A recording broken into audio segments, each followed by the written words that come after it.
Salut les amis, comme je vous avais déjà annoncé auparavant, on va faire du pain. On va faire du pain cuit en cocotte. Donc la pâte, elle vient de finir de tourner.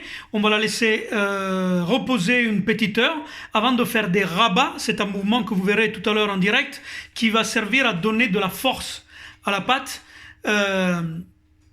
Pour lui donner un peu plus d'élasticité aussi. Donc ces rabats, ils vont ensuite être suivis d'une poussée, d'accord. On va faire lever la pâte encore 2 heures et on va la cuire. À tout à l'heure.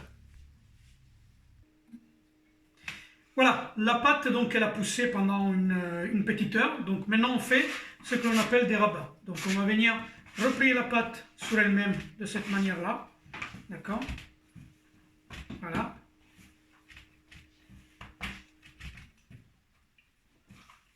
Pour lui donner un tout petit peu d'élasticité. Et au fur et à mesure que vous allez la travailler, la pâte elle va prendre, comme on dit, de la force. Et elle va se tenir davantage pour le façonnage d'après.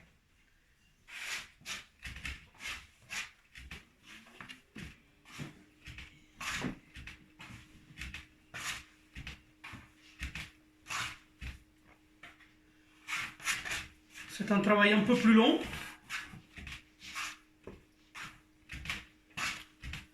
Que de faire un pétrissage en direct.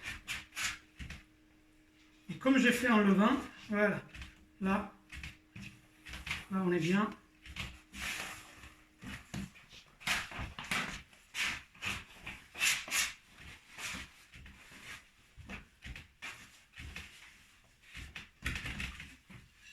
Voilà, là elle se tient bien.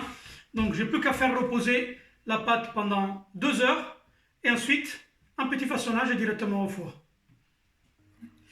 Alors pendant que la pâte elle finit de lever, il y en a encore pour quelques instants, nous allons préalablement allumer le four à 280 degrés et ça va être le matériel dans lequel nous allons cuire donc notre pain, une cocotte en fonte, d'accord. Pas de matière grasse à l'intérieur.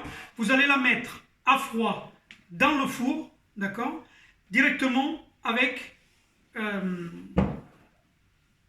couvercle, pardon. Directement avec le couvercle, vous allez mettre l'ensemble de votre cocotte dans le four. Vous allez préalablement enlever le petit bouton qui est là, parce que généralement c'est du plastique, au moins que vous ayez une cocotte qui est moulée dans ce bloc. Alors cette petite pièce elle est directement moulée sur votre couvercle, sinon vous l'enlevez, généralement c'est très facile. Donc il y a une vis en dessous, vous l'enlevez et vous la mettez de côté.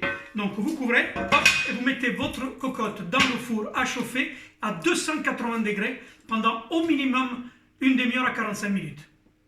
A tout à l'heure.